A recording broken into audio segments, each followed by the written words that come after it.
हमारे साथ मौजूद है कंगना रनौत, जो कि मंडी से लोकसभा का चुनाव लड़ रही हैं। कंगना ने फिल्मों में तो अलग अलग किरदार निभाए हैं, चाहे वो क्वीन का हो, झांसी की रानी का हो, और अब एक नए रूप में, नए किरदार में सामने है, वो है नेता का। अभिनेत्री से नेता बनी कंगना का ये सफर कैसे है, उनसे बात करते हैं। वो खुद हमारे साथ मौजूद है। कंगना, आज तक में आपका बहुत बहुत स्वागत है। बहुत बहुत धन्यवाद। पहले तो मैं ये कहना चाहूंगी कि मैं जब भी आपका नाम टीवी पे सुनती हूँ तो मैं सोचती हूँ कि हमारे एक बहुत बड़े नेता रहे हैं अशोक सिंघल। वो इत्तेफाक से आपका नाम उनसे मिलता है कि आपने खुद रखा हुआ है? इत्तेफाक से माँ बाप ने नाम रखा कंगना, और बहुत सुंदर नाम रखा है आपका। बहुत बहुत धन्यवाद आपका। कंगना, राजनीति में बहुत सारे किरदार आपने निभाए।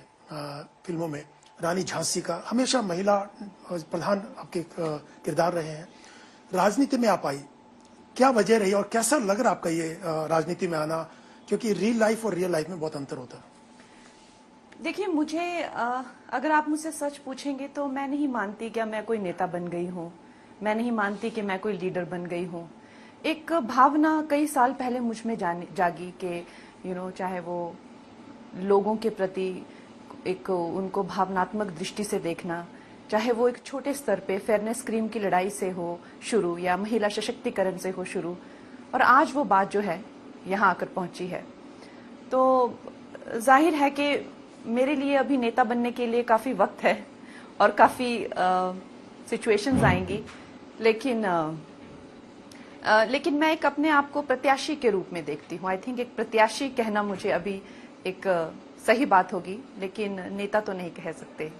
लेकिन कैसा लग रहा है? मतलब राजनीति में तो आप आई गई हैं, फिल्म इंडस्ट्री में काम किया, राजनीति में आना किस ढंग से आपको लगता है? जो आप सोच रही थी चुनाव लड़ने से पहले, वैसा ही आपको लग रहा है या कुछ अलग पाया आपने? मुझे पता था, हमेशा से ही पता था कि ये जो ये काम है, ये वैसा नहीं है जैसा कि ये बाहर से दिखता है। इसमें बड़ी ही निष्ठा से लोगों की सेवा में लगना पड़ता है। अक्सर हम लोग एक मामूली से लोग हैं, हम ये नहीं कहेंगे कोई हम किसी बड़ी महानता से पैदा हुए हैं या कोई बड़े हमारी महान विचारधारा है। लोगों की सेवा में जीवन समर्पण करना हर एक के बस की बात नहीं होती। हम अपने लिए जीने वाले लोग हैं। फिल्म स्टार बनने के सपने देखना, ऐशो आराम के सपने देखना, अच्छे गहने पहनना, कपड़े पहनना, अच्छी तरह से तैयार होना, हमेशा ही सुंदर वातावरण में रहना, जो कि जिस तरह के एक साधारण लड़की के सपने होते हैं, वैसे ही मैं एक साधारण लड़की हूँ। कोई मुझ में ऐसी विशेष बात नहीं है जिसके करके कहा जाए कि कि मुझे ये जो समाज सेवक का जो काम है वो नेचुरली आता है। ऐसा कुछ नहीं है। कुछ एक वक्त के साथ में एक तजुर्बा आता है, कुछ सफलता एक भावना लेके आती है कि लोगों ने मुझे इतना दिया तो अब मेरा क्या दायित्व बनता है, और कुछ हालात ऐसे बन जाते हैं कि आपके खुद के जीवन से बढ़कर, आपकी खुद की आकांक्षाओं से बढ़कर दूसरों की आकांक्षाएं आपके लिए मायने रख जाती है। सबका एक मिश्रण बनता है। रियल लाइफ और रियल लाइफ में आपको फर्क नजर आया कुछ? रियल लाइफ हमारी जो जिंदगी है, जो हमारी शुक्र की जो इंडस्ट्री है, फिल्म इंडस्ट्री, जिसको शुक्र की इंडस्ट्री कहते हैं, वो पूरा ग्लैमर है, पूरी एक मेक बिलीव वर्ल्ड है। एक सेट होता है, एक बबल बनाया होता है, वो एसी में अपनी जो है किरदार निभाते रहते हैं। उसको आप इस दुनिया से नहीं, यहाँ एक इसको गुरु की इसको से तो यहाँ पे एक अलग भावना, एक अलग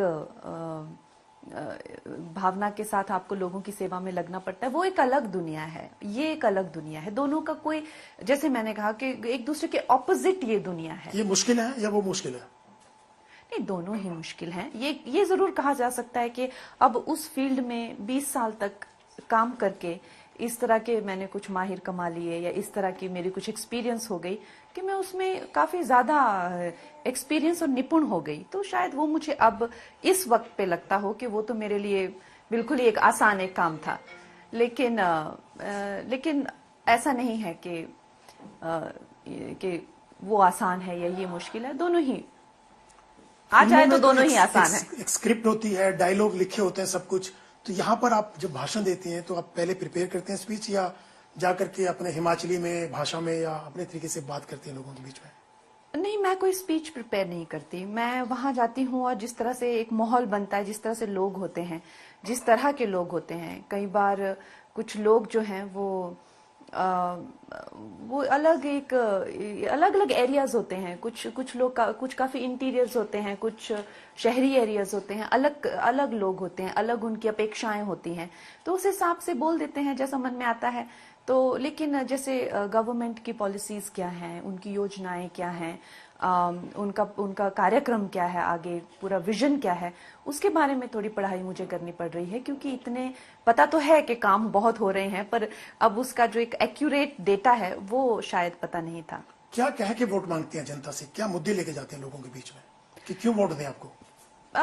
मेरा तो मुद्दा एक बिल्कुल साधारण सा है कि मैं ये लोकसभा के चुनाव हैं, हमारे प्रधानमंत्री जी के लिए चुनाव है, मैं उनकी प्रत्याशी हूं, तो मुझे मिलने वाला वोट उनको जाएगा। तो हम उन्हीं की ही जो है मैसेज लेके दुनिया के सामने आ रहे हैं और उन्हीं को प्रेरित कर रहे हैं अपनी भाषा में या अपने लोकल लैंग्वेज में कि आप चूक ना जाएं कमल के फूल को बटन दबाने से। आपने बीजेपी ही क्यों चुना? बहुत सारी पार्टियां हैं, विपक्षी पार्टियां भी हैं, बीजेपी में ही आना क्यों चुना आपने?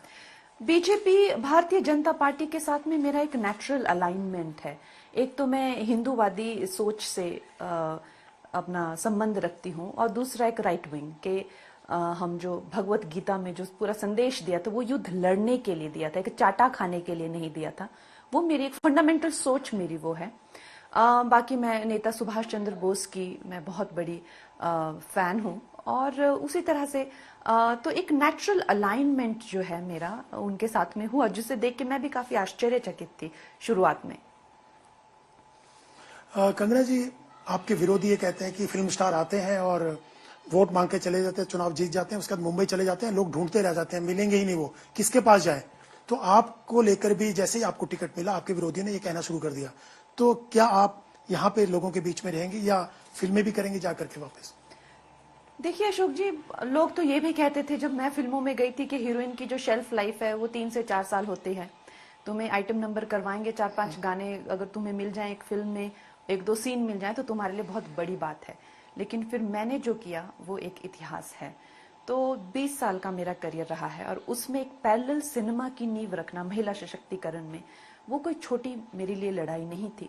तो पहले लोगों ने क्या किया और अब आगे वो क्या कर रहे हैं, मुझे उससे क्या लेना देना। माजरा ये है कि मुझे क्या करना है। मेरा ये मानना है कि मैं कभी भी किसी इफेक्ट के लिए या ऐसे ही कोई बात करती नहीं हूँ। लोगों की सेवा करना, उनके लिए समर्पित होना, मैं वाकई में ऐसी मेरी मंशा है। अब वो मुझे क्या मौका देते हैं और मुझे ऊपर से कितना इनकरेजमेंट और रिस्पॉन्सिबिलिटीज मिलती है, वो आगे भविष्य में देखने वाली बातें हैं। कांग्रेस की प्रवक्ता है सुप्रिया सेनेट, उन्होंने जैसे आपको टिकट मिला, मंडी को लेके उनके सोशल मीडिया उस प्लेटफॉर्म पे एक पोस्ट आई और तरह तरह की बातें हुई, हालांकि उन्होंने क्लैरिफाई किया। किस ढंग से देखते हैं इस ढंग से जो बयान आते हैं? बहुत ही कष्ट होता है, इसमें कोई दो राय नहीं है कि हमारी जो महिलाएं हैं वो इतनी पिछड़ी हुई रह गई हैं, इतनी पीछे रह गई हैं। क्योंकि जाहिर सी बात है, जिस एज में एक लड़का अपना करियर बनाता है, घर से बाहर निकलता है और उससे अपेक्षाएं होती है, उस एज में हम अपनी लड़कियों को ये छुपा ले, वो छुपा ले, तेरा यहाँ से दिख रहा है, तेरा वहां से दिख रहा है, उसी में हमारी लड़कियां जो हैं पीछे रह जाती हैं। वो तुमने आज ये नहीं ढका था ऑफिस में, तुम ज्यादा चमक रही थी, ज्यादा लोग तुम्हारे पे फिदा हो रहे हैं, या तुम्हें क्यूट फोन इतने आते हैं, या तुम्हें उसमें ही वो लड़की की जो है वो पूरा करियर जो है बर्बाद हो जाता है। तो महिलाओं को जो है हमेशा सेक्सुअलाइज कर देना, ये जो है अब बहुत एक आई थिंक जिस तरह से विरोध हुआ इस घटना का वो स्वाभाविक था, क्योंकि हम हमेशा ही उनके जो शरीर के अंग हैं उनको सेक्सुअलाइज नहीं कर सकते हैं। उनके शरीर के अंग भी पुरुषों के ही शरीर के अंग की तरह है, कोई उसमें असाधारण बात नहीं है, तो उनको इस तरह से सेक्सुअलाइज नहीं करना चाहिए। हेमा मालिनी को लेके भी एक कांग्रेस नेता का बयान जो है वायरल हुआ, उन्होंने कमेंट किया, हालांकि उन्होंने बाद में कहा कि इसको तोड़ मरोड़ करके पेश किया गया है, और आपने ट्वीट भी किया इस पर। किस ढंग से देखते हैं? तो अब आप बताइए मैं और इसको किस ढंग से देखूं? अगर वो एक जवान स्त्री को देखते हैं तो उनके अंगों को लेके वो कमेंट करते हैं, और एक जो महिला है जो कि एक सीनियर महिला है 75 ईयर ओल्ड की है, और उनके नाचने से, जो कि क्लासिकल भरतनाट्यम की डांसर है, उनको नचनिया कहते हैं, नाचने वाली, या इस तरह के अपशब्द कहते हैं। तो एक मतलब एक बुजुर्ग महिला को भी वो लोग छोड़ते नहीं हैं। तो वो क्या चाहते हैं कि महिलाएं क्या करें, किस तरह से वो रहें? क्या वो अपनी कब्र खोद के उसमें गड़ जाएं तो ही बेहतर होगा, इस तरह की जो जो नीच सोच है, वो भी एक इतनी सीनियर महिला के लिए, इतनी सीनियर आर्टिस्ट के लिए, जिन्होंने अपना पूरा जीवन जो है वो कला के लिए ही समर्पित कर दिया है। उन्होंने आज तक एक ऐसा दिन नहीं गया होगा जब उन्होंने 3 से 4 घंटे का रियाज नहीं किया होगा। क्या हमारे वेदों में से एक सामवेद नहीं है जिसमें संगीत और नृत्य की कलाओं पे विशेष चर्चा हुई है? तो उनको एक ज्ञानी, एक ऋषि या एक महान व्यक्तित्व की तरह ना देखकर उनको एक नाचने वाली और ऐसे अभद्र टिप्पणी उनपे करने वालों की क्या सोच है, वो आपसे छुपी नहीं है।